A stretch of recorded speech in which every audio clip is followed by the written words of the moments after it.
Hello and welcome to Mystic Visions. This is a daily pick a card reading for January the 6th. So I've switched up the format just a little bit here, really because I felt like it. So figured maybe you'd like to see my face a little bit more instead of just seeing all the cards all the time. Hopefully you want to. So the purpose of this reading is to give you a brief piece of advice or to help guide your overall focus for the day. And if you are looking for a longer, more detailed reading, then please check out my monthly readings. If you are new to pick a card readings, the way this works is that you'll choose from one of the three piles here, and then you'll click on the timestamp in the description to skip ahead in the video to your reading. Now, if you want to choose more than one card, that's totally fine. There's probably some good advice in each of these, but one of them may be a little bit more applicable to your situation than the others. So I've also added 3 crystals to help you decide, and today I have fluorite, which is this lovely little shape. And then for pile 2 I have rose quartz, nice little rose quartz. And then for pile 3 I have bronzite, and this is the bronzite. Okay, so I'm going to start off with giving you about 30 seconds of silence so that you can meditate on your choice if you wish. And once you have a stone in mind or a pile in mind, go ahead and scroll down to the description and find the timestamp for your choice. And if you click on that, it'll skip ahead in the video to your reading. Okay, so let's go ahead and start the 30 seconds now.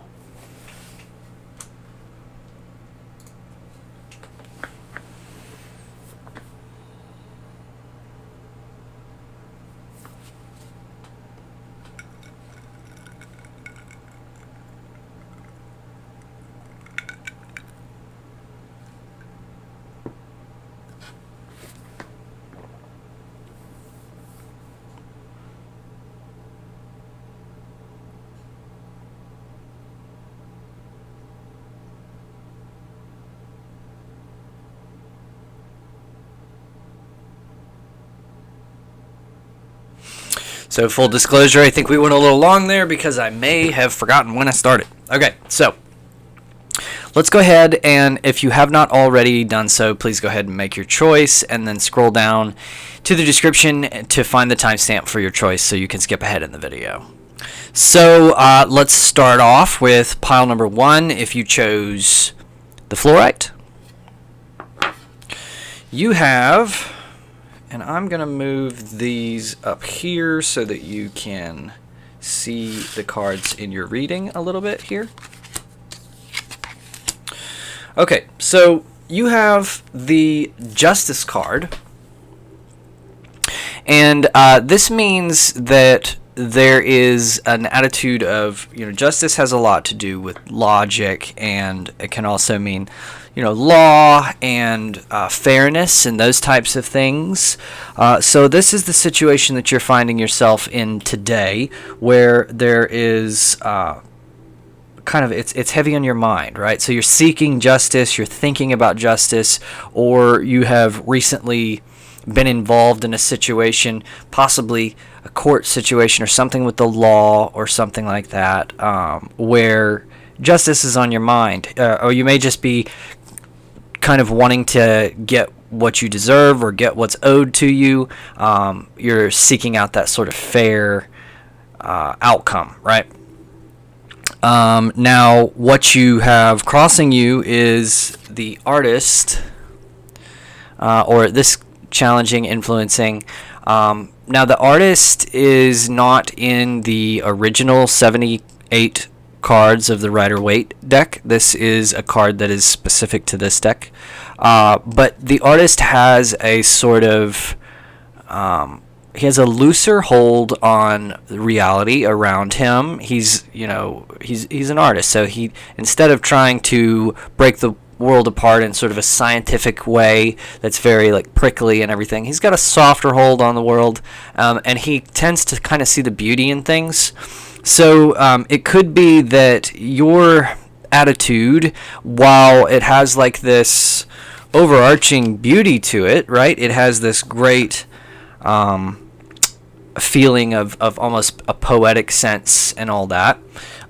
Justice is a little bit more cold, and so it could be that these two aspects are a little bit in conflict with each other, and the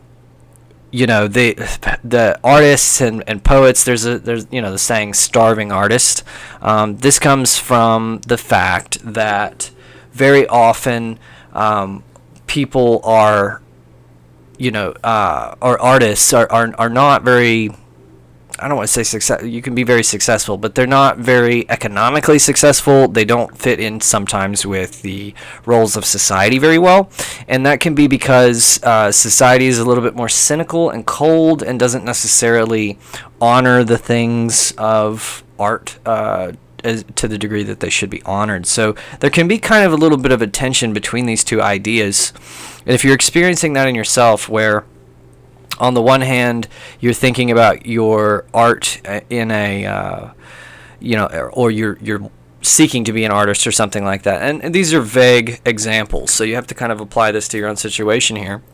But if you're seeking to be a artist and you're feeling like, well, it's not really fair for me to have to sell my art so cheaply, it should be worth more, people should value it more.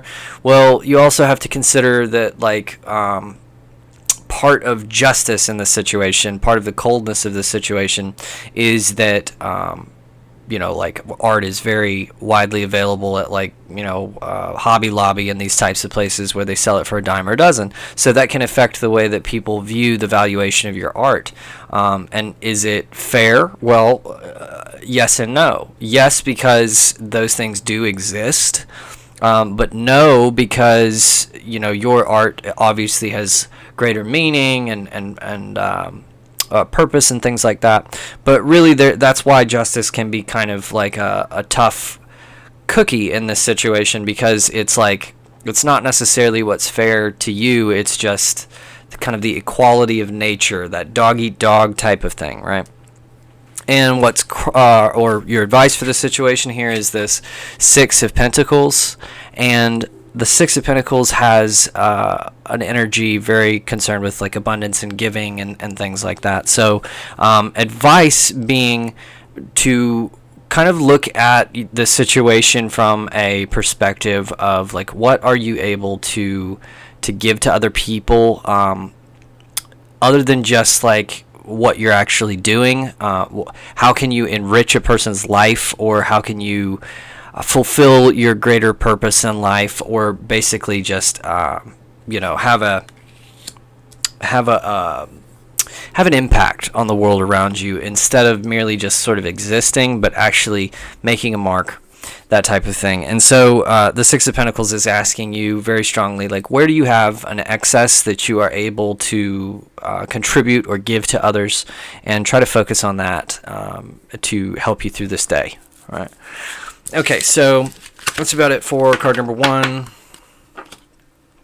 For card number 2, if you chose the Rose Quartz, this is for you. Okay, so your situation is the Six of Wands in the reverse.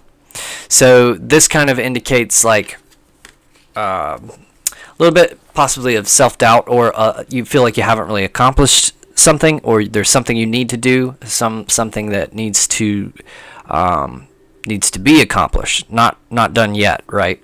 So there's this feeling, this lack of completion or something here, and this one's quite a bit more straightforward than the last one. The crossing energy here is the Four of Swords in the reverse. And so this means that what's kind of bothering you in this situation is a lack of rest. So don't be so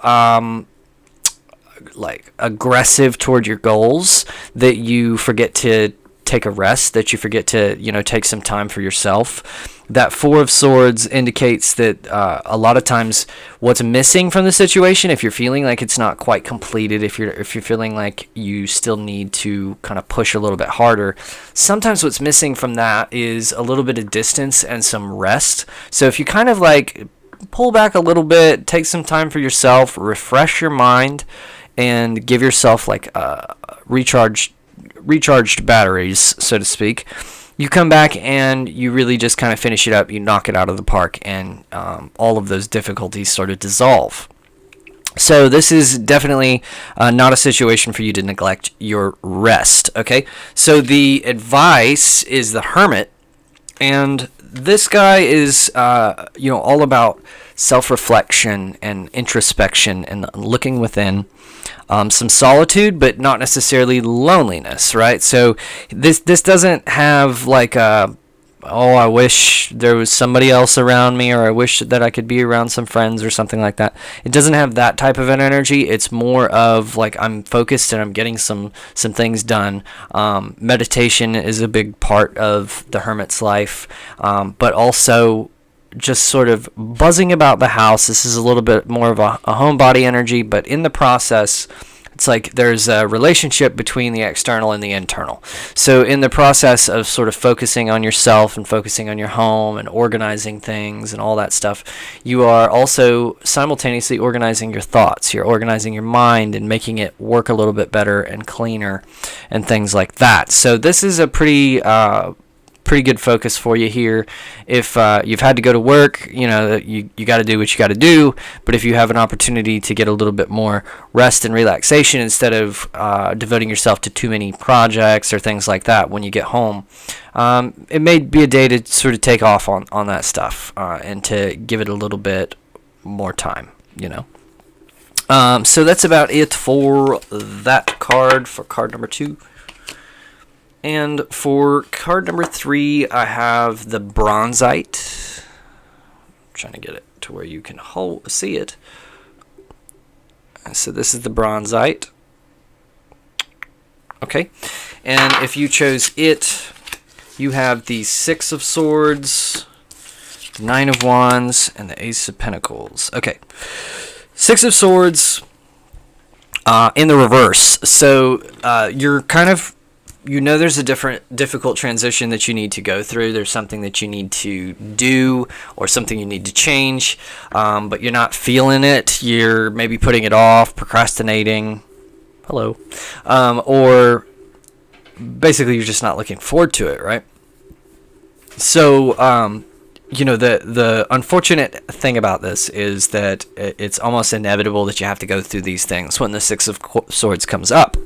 The good part of it is that the Six of Swords usually indicates a sort of passage to a better part of life. Or so, in other words, it's kind of like ripping a Band-Aid off. It's something that has to happen, something necessary, inevitable, and it's just painful temporarily, and it's something that you can kind of grit your teeth and get through.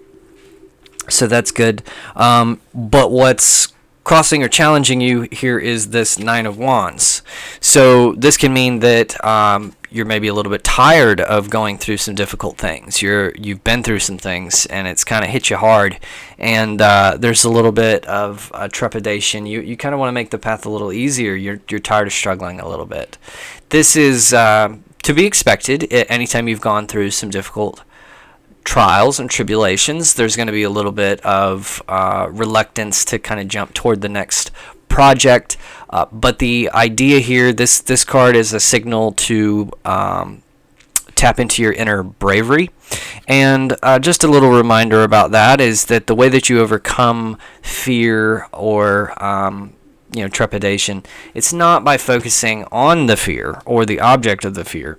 You want to focus on what it means to be brave. How can you embody bravery in your perspective and move through these difficult feelings, So what you have for your advice is the Ace of Pentacles in the reverse. So there should have been something that worked out for you financially, and it didn't, or it was delayed or something like that. But the idea here, being that this is in your advice card, is to kind of recognize that things are not, things don't always work out. There's going to be a lot of opportunities, but timing is a big factor, and all these things are a big factor in whether or not it goes off without any problems here. So it could be that you've met some failures in the past that were just kind of one-offs. They weren't really anything incredibly significant, or they didn't indicate that you had, the wrong idea, but there was sort of just some random thing that knocked it off course. So the message here is kind of not to lose hope, to recognize that these new financial opportunities can still come and will still come. There will always be new opportunities, and to not get too cynical about that, and to recognize that something else can actually occur for you. It can happen. Okay, so that's about it for today's daily reading. Let me know what you guys think about the little format change that I've done here. I kind of liked it. It makes me feel a little more involved with you, but I don't know. We'll see. So I will see you guys tomorrow for the next daily reading, and good luck. And please, again, if you have not already done so, check out the monthly readings for some more general information. Thank you very much for watching, and I'll see you next time.